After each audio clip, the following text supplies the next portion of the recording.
अशोक व्रत कथा। अशोक व्रत आश्विन मास के शुक्ल पक्ष की प्रतिपदा को करते हैं। इस व्रत में अशोक वृक्ष की पूजा की जाती है। आश्विन शुक्ल प्रतिपदा को प्रातःकाल उठकर स्नान आदि से निवृत्त होकर स्वच्छ वस्त्र पहने सभी पूजन सामग्री इकट्ठी कर किसी उद्यान में अशोक वृक्ष के पास जाएं। वृक्ष के चारों ओर सफाई करके गंगा जल से शुद्ध कर दें। अशोक वृक्ष को रंगीन कागज के पताकाओं से सजाएं। सबसे पहले वृक्ष को वस्त्र अर्पित करें। उसके बाद गंध, पुष्प, धूप, दीप, तिल से पूजा करें।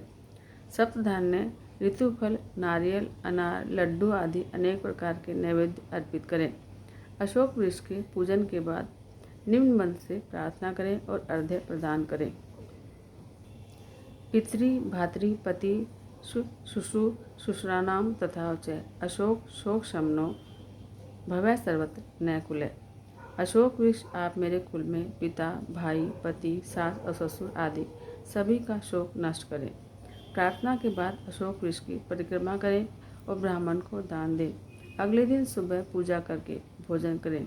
इस व्रत को यदि स्त्री भक्ति से करे तो वह दमयंती, स्वाहा, वेदवती और सती की तरह अपने पति की अति प्रिय हो जाती है।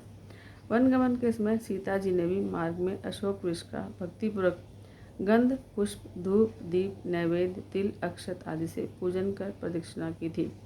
उसके बाद वन गई थी। जो स्त्री तिल, अक्षत, गेहूँ, सप्तधान्य आदि से अशोक वृक्ष का पूजन कर मंत्र से वंदना और प्रदक्षिणा कर ब्राह्मण को दक्षिणा देती है, वह शोक मुक्त होकर चिरकाल तक अपने पति सहित संसार के सुखों का उपभोग कर अंत में गौरी लोक में निवास करती है। यह अशोक व्रत सब प्रकार के शोक और रोग को हरने वाला है। अशोक के वृक्ष को घी, गुड़, हल्दी, रोली, मोली आदि से पूजते हैं और जल से अर्घ्य देते हैं। यह व्रत 12 वर्ष तक करना चाहिए। उज्जवन के समय सोने का वृक्ष बनवाकर कुलगुरु से पूजन कराकर उन्हें समर्पित कर देना चाहिए। अब अशोक वृक्ष को करने वाले स्त्री पुरुष शिवलोक को प्राप्त होते हैं।